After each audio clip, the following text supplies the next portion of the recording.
Prezident Ramiz Mehdiyevi Təhlükəsizlik Şurasının üzvlüyündən azad etdi. Ramiz Ənvəroğlu Mehdiyev Təhlükəsizlik Şurasının üzvlüyündən azad edilib. Gözaltı APA İstimandan xəbər verir ki, bu barədə Prezident İlham Əliyev fərman imzalayıb.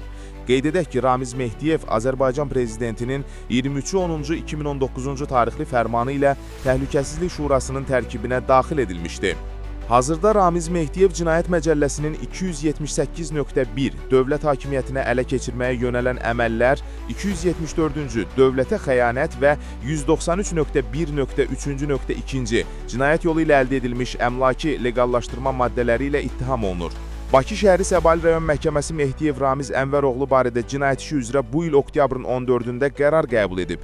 Qərara əsasən məhkəmə xüsusilə ağır cinayət əməllərinə görə cinayət məsuliyyətinə cəlb edilmiş Ramiz Mehdiyev barədə verilmiş vəsatəti təmin edərək 4 ay müddətinə ev dustaqlığı qətimkan tədbiri seçib. Gündəlik hadisələrdən xəbərdar olmaq üçün bizi izləyin. Söz altında yox, göz altıda qalın.